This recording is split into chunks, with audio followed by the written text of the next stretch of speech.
Welcome to second period, Lancers. This period, we are going to be talking a lot about the importance of attendance and being on time for your classes. But before we get into those details, I want to take a moment and talk about our bell schedule. For those students who are returning, our bell schedule has not changed this year. If you are new to us, let's take a look at the schedule so you have an idea of how it works.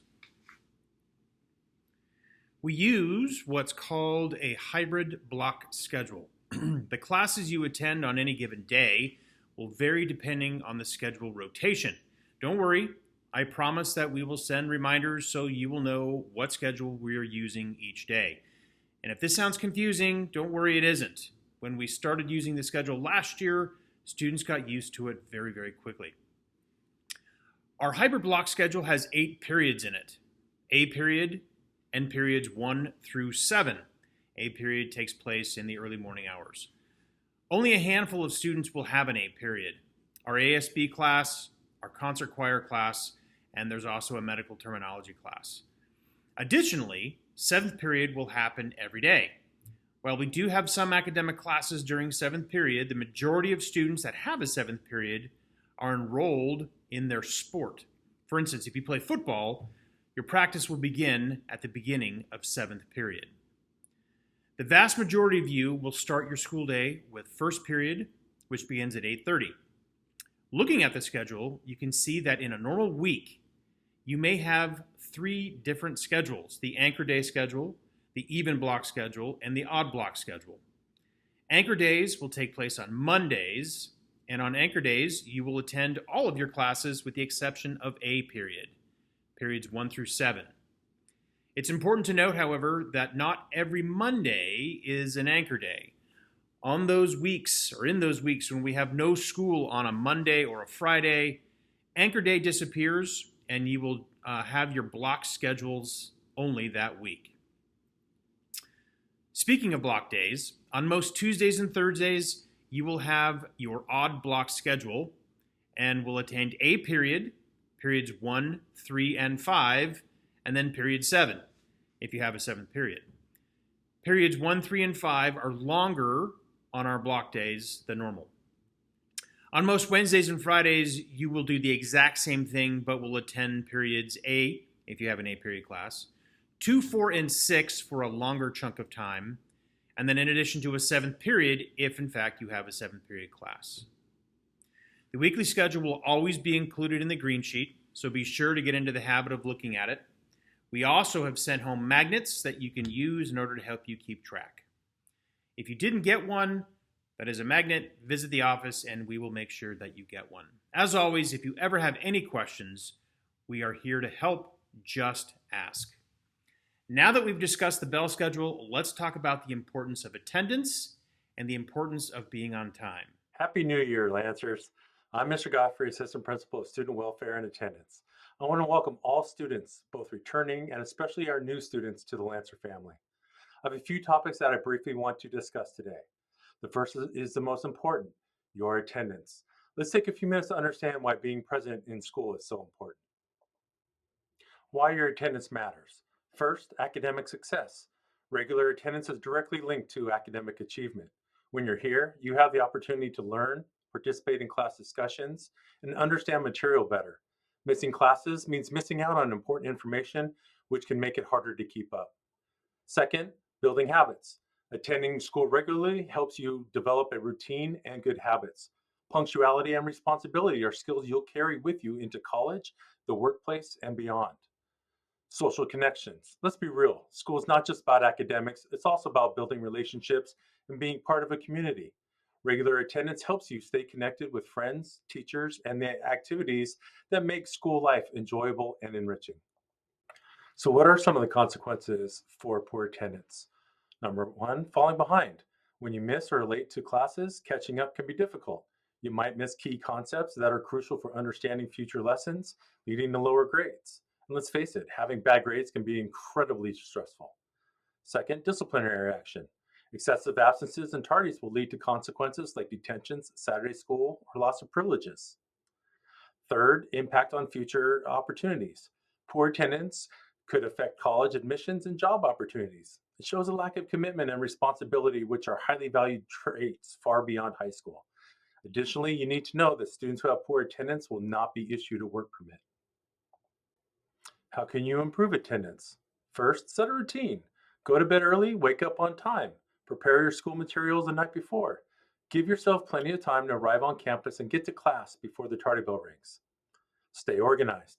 Use a planner or tracking system that works for you to keep track of assignments and important dates. Seek help. If you're struggling with a subject, ask for help. Don't let difficulties discourage you from attending. There's so many school staff here who absolutely want to support your academic success. Please let us help you.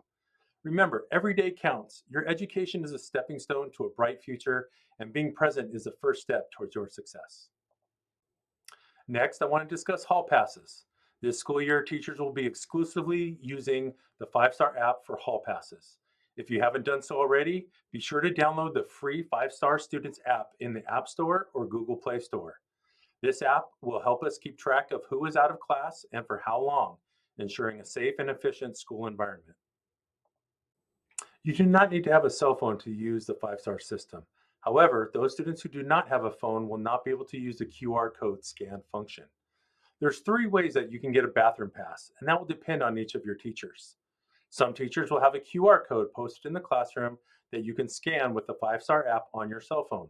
Only bathroom passes are enabled with the QR code. Some teachers will set up a Chromebook as a kiosk in the classroom for students to type in their ID before they leave, and some teachers will input the students' names from their desktop. You will have 10 minutes to use the bathroom and take care of other needs and then get back to your classroom. You need to return to class promptly and remember to check back in once you get in the classroom through the app. Student behavior expectations. Respect time. Use your 10 minutes wisely. Make sure to return to your class on time. 2. Stay on task. Go directly to the bathroom or your designated location and return on time. 3. Be responsible. Don't use the hall pass as a chance to wander, hang out with friends, or disrupt other classes. Once again, make sure to check back in when you return. There are a limited number of students allowed out of class at a time. Each student who does not check back in when they return to class reduces the number of other students who can get a pass when they need to go. Don't be that person. Consequences for misuse. Students found wandering, hanging out, or being out an extended time may have their hall pass privileges limited. Additionally, detentions in Saturday schools can and will be assigned.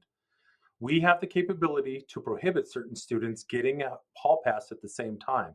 So if you're seen hanging out with the same people to socialize instead of going directly to your destination, you and your friends will be restricted from using the bathroom at the same time. Reports. 5-Star will not and cannot track your location. However, we can pull up reports for the frequency and the amount of time that you're at a class and share this with your teachers and parents. All of those minutes of out of class really add up quickly. Class disruptions. Remember, being out of class affects your learning and others. We're at school, so let's keep the focus on education. My third point of emphasis today is on off-campus passes and unscheduled periods. My third point of emphasis today, off-campus passes are for juniors and seniors only and enable them to leave campus at lunchtime. To be eligible for an off-campus pass for this semester, you needed to have made good choices last semester, such as having at least a 2.0 GPA, good attendance, no pending Saturday schools, and no suspensions. If you are eligible for an off-campus pass but owe a Saturday school from last year, you will receive your off-campus pass after serving your Saturday school or serving 4 detentions. Otherwise, students who are not eligible for an off-campus pass may submit an appeal to me. Pick up the form from the attendance office. After about a month, I will look at your attendance, behavior, and grades to see if you made positive changes this school year. I will call you in to let you know if your OCP has been granted for the remainder of the semester. However, students need to know that an off-campus pass is a privilege, not a right, and can be taken away at any time for attendance, behavior, or academic reasons. If you want your ID card to have an off-campus pass stamp, drop off your card in the attendance office before or after school, during break or lunch. ID cards will not be accepted during class time. Students may only exit out of the A gate at the end of the A building or the Avenida de las Flores gate near the tennis courts. Do not go out through the main office or through any other gate. Leaving through any other gate will result in a Saturday school. Have your ID card or a 5-star digital ID ready when you get to the gate to leave campus. You will not be allowed to go off campus unless your ID indicates that you may leave.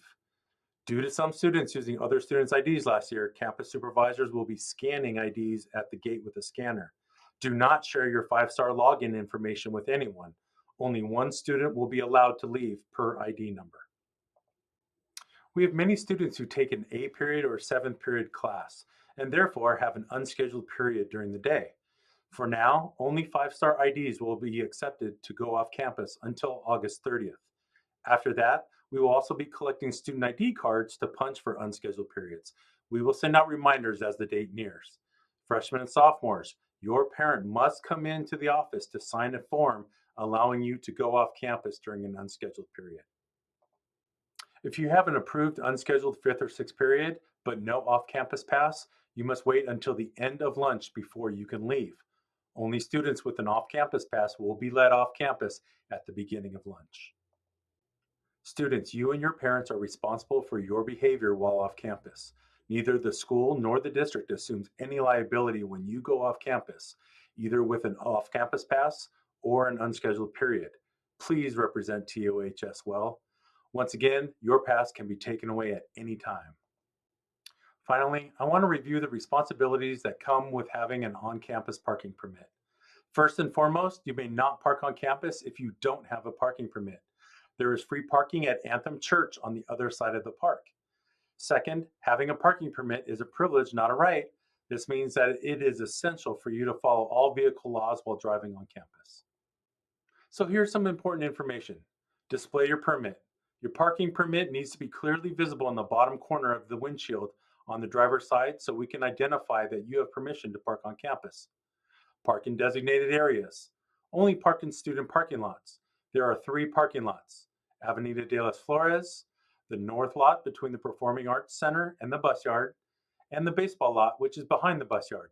Do not park in any of the other parking lots or in unauthorized areas, including the parking lot in front of the school or on the side of the Performing Arts Center, or even at the community park across the street. Be mindful of other cars and do not block driveways or park too close to another vehicle. Keep the parking areas clean. Do not leave trash or any personal belongings in the lot. A clean environment reflects well on our school community. I want to give a big thank you to the students who parked on campus last year. You guys did a great job with this. Report issues. If you notice any issues in the parking lot, such as damage or safety concerns, report them to school administration immediately. Remember, failure to comply with these responsibilities can result in the loss of your parking permit. Finally, students who park on campus without a parking permit will be warned, then consequences will be given, including a phone call home and Saturday school. Let's all work together to ensure our parking areas remain safe and orderly for everyone. Well, believe it or not, that's it for me. Thank you and have a great school year, Lancers.